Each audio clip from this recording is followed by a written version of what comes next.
آپ بکریاں چراتے ہوئے یا ویسے باہر نکلے تو آپ نے ایک عجیب چیز مشاہدہ کی. آپ نے دیکھا کہ دریا کا کنارہ ہے, ندی کا کنارہ ہے,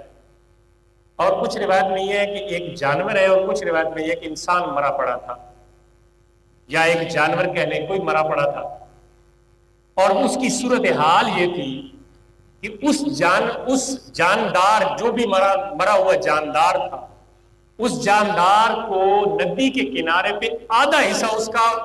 جو سمندر کے جانور ہیں انہوں نے کھا لیا تھا. سمندری مچھلیوں کے ظاہر ان کی خوراک ہے, سمندر کے اندر یا دریا کے اندر کیا کیا جانور رہتے ہیں, آدھا حصہ اس کا انہوں نے کھا لیا, اور آدھا حصہ جو باہر کے جنگلی جانور ہیں, خشکی کے جانور, انہوں نے کھا لیا, اور کچھ حصہ اڑنے والے پرندے انہوں نے کھا لیا. انہوں نے پرندے, اب 3 قسم کی مخلوق ہے, سمندر کی کھا کے, پانی کی مخلوق کھا کے پانی میں چلی گئی, درندے کھا کے جنگل میں چلے گئے, پرندے کھا کے اڑ پڑے. اب یہ ماجرا جو تھا بڑا عجیب تھا. جناب خلیل علیہ السلام نے یہاں پہ عرض کی, سورہ بقرہ کی آیت نمبر 260, یہ پورا واقعہ ذکر ہے. حضرت خلیل سورہ بقرہ کی آیت نمبر 260 میں حضرت خلیل اب عرض کرتے, جب انہوں نے یہ دیکھا نا, یہ سارا ماجرا آپ کو پس منظر پتہ چل گیا. اب اصل بات سنیں, پس منظر یہ تھا کہ جاندار مرا پڑا تھا, اس کو درندوں نے بھی کھایا, اس کو سمندری مخلوق نے بھی کھایا, اس کو پرندوں نے بھی کھایا. اب حضرت ابراہیم علیہ السلام نے جب دیکھا کہ یہ تو ایک جاندار ہے, ایک سانس اس کا تھا وہ نکلا, اب اس کو 3 مختلف مخلوقات نے اپنے خوراک بنایا, کوئی کدھر چلا گیا, کوئی کدھر چلا گیا. اب جناب ابراہیم علیہ السلام اور اللہ کا مکالمہ شروع ہوتا ہے. جناب ابراہیم علیہ السلام عرض کرتے ہیں, وَإِذْ قَالَ إِبْرَاهِيمُ رَبِّ أَرِنِي كَيْفَ تُحْيِي الْمَوْتَى قَالَ أَوَلَمْ تُؤْمِنْ قَالَ بَلَىٰ وَلَٰكِن لِيَطْمَئِنَّ قَلْبِي. جناب ابراہیم علیہ السلام نے اس جانور کو دیکھا تو بارگاہ رب لم یزال میں ہاتھ بلند کیے دعا مانگی, مولا مجھے دکھا تو مردوں کو کیسے زندہ کرتا ہے. رب ارنی, اے اللہ دکھا مجھے, کیف تحیی الموتى, کیسے مردہ زندہ ہوں گے, مردے دوبارہ کیسے جئیں گے. اللہ نے فرمایا اولم تؤمن, اے میرے خلیل کیا ایمان نہیں ہے اس پہ, کیا تم نہیں مانتے, کیا تمہارا یقین نہیں ہے کہ اللہ دوبارہ زندہ کرے گا. جناب ابراہیم علیہ السلام نے جواب عرض کی, قال بلا, اللہ میں جانتا ہوں, میں مانتا ہوں تو مردے زندہ کرے گا, میرا اس پہ یقینی محکم ہے, اس پہ میرا ایمان ہے کہ تو ہی مردے جلائے گا, تو ہی مردے دوبارہ زندہ کرے گا. تو یا اللہ مجھے دکھا دے, میں دیکھنا چاہتا ہوں تاکہ میرا دل مطمئن ہو جائے, میں تیری قدرت کی نشانیاں دیکھنا چاہتا ہوں. اب اس کی وجوہات یہ بھی تھی کہ کافروں نے جو آپ کے آگے توحید, جن کے آپ نے توحید کی تبلیغ کی, وہ کہتے تھے کیسے مردہ, وہ کیسا خدا ہے جو مارے گا پھر زندہ کرے گا پھر حساب لے گا. یہ بھی وجہ تھی, اور یہ بھی آپ کی ایک حیرانگی تھی کہ 3 قسم کے جانور کھا رہے ہیں, اب ہر جانور کے پیٹ سے کیسے انسان دوبارہ اکٹھا ہوگا اور کیسے روح پھونکی جائے گی, یہ بھی چیز پیش نظر تھی. اب جب یہ بات ہوئی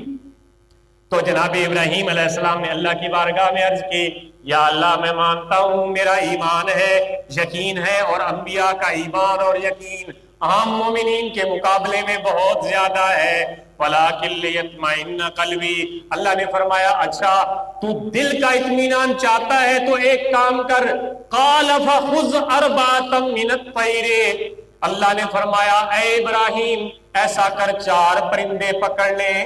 کتنے؟ 4 پرندے پکڑ لے. 4 پرندوں کو پکڑ کے, 4 پرندوں کو لے کے کیا کر, 4 پرندے پکڑ کے فَصُرْهُنَّ إِلَيْكَ, 4 پرندے پکڑ, پھر 4 پرندوں کو ذبح کر, پھر 4 پرندوں کے گوشت کو آپس میں مکس کر دے, ان کے ٹکڑوں کو, ان کی بوٹیوں کو آپس میں ملا دے, ان کے سروں کو اپنے پاس رکھ لے, اور سامنے جتنے پہاڑ ہیں چاروں پہاڑوں پہ چاروں حصے کر کے ان کو ہر حصے پہ رکھ دے، اور پھر کیا کر پھر ان کو اپنی طرف بلا، فَسُرْهُنَّ إِلَيْكَ ثُمَّ اجْعَلْ فَسُرْهُنَّ إِلَيْكَ ثُمَّ اجْعَلْ عَلَى كُلِّ جَبَلٍ مِّنْهُنَّ جُزْءًا ثُمَّ ادْعُهُنَّ يَأْتِينَكَ سَعْيًا۔ پھر دیکھنا چاروں پہاڑوں پہ جو ٹکڑے پڑے ہوں گے، جب تو انہیں بلائے گا،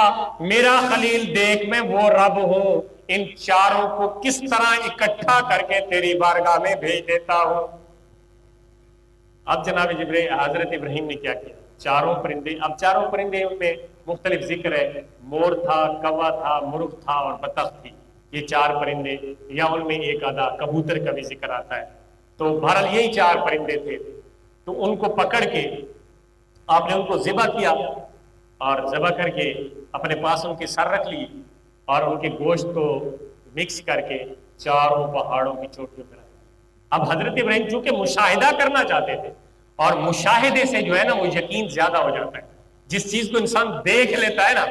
پھر انسان کا یقین زیادہ ہو جاتا ہے، بندہ اس چیز کو زیادہ ماننے لگ جاتا ہے۔ لیکن یہ تو چونکہ امتحانات تھے نبیوں کے، یہاں پہ ایمان کی تو کوئی یہ حیثیت نہیں تھی کہ ایمان نہیں تھا اور اس کے بعد ایمان آ گیا، نہیں، یہ تو امتحانات تھے انبیاء کے، یہ اللہ کا معاملہ تھا۔ اللہ نے اپنے نبی کو ایک دکھانی سی صورتحال، نبی دیکھنا چاہتے تھے، اللہ دکھانا چاہتا تھا، تو اللہ تعالیٰ نے ایک صورت بنائی۔ جب پرندوں کو رکھ دیا نا، پھر واپس سروں کے پاس حضرت ابراہیم آ گئے، جب سر کے پاس آئے نا تو پھر ان پرندوں کو بلایا۔ اب آپ دیکھ رہے ہیں، اب کیف تحیی الموتیٰ کا نظارہ آپ دیکھ رہے ہیں، کیسے کہ آپ نے جب بلایا نا پرندوں کو تو مختلف پہاڑوں کی چوٹیوں سے گوشت ایک دوسرے پرندے کا علیحدہ علیحدہ ہو کے پرندوں کی شکل بننے لگا چاروں۔ اچھا یہ کوئی کہانی نہیں سنا رہا ہوں، قرآن سنا رہا ہوں، سورہ بقرہ کی 260 آیت جا کے پڑھ کے ترجمہ دیکھیں، یہی ترجمہ ہے، میں تھوڑی وضاحت کے ساتھ آپ کو بیان کر رہا ہوں لیکن مفہوم صحیح ہے، سارا یہی ہے کہ حضرت ابراہیم خلیل اللہ کو اللہ تعالیٰ نے مردہ زندہ کرانے کا جو اپنا قدرت دکھائی، اور حضرت ابراہیم کی جو ڈیمانڈ تھی وہ کس طرح پوری ہوئی، تو سارے پرندے آپس میں ان کا گوشت جڑا، اور پورے پرندے بغیر سروں کے حضرت ابراہیم کے پاس قدموں میں آئے، اور جس پرندے کا سر حضرت ابراہیم کے پاس تھا وہ اس کے ساتھ لگتا گیا، اور چاروں کے چاروں پرندے دوبارہ زندگی کی صورت میں حضرت ابراہیم کے قدموں میں آئے۔ اللہ نے فرمایا وَعَلَمْ أَنَّ اللَّهَ عَزِيزٌ حَكِيمٌ، جان رکھو اللہ غالب ہے اور حکمت والا ہے، اللہ جو کچھ چاہے کر سکتا ہے۔ اب اس پہ اعتراض تو کافر ہی کر سکتا ہے نا کہ یہ نہیں ہو سکتا، مومن تو ایمان ماننے والا ہوتا ہے، وہ تو مانتا ہے کہ یہ رب کی قدرت ہے اور یہ رب کی طاقت ہے، وہ جیسا چاہے کر سکتا ہے۔ تو حضرت ابراہیم علیہ السلام یہ اب ترقی اور ترقی کی منازل طے کر رہے ہیں، اللہ تعالیٰ کا قرب تھا، خلت پر سرفراز فرمائی تھی،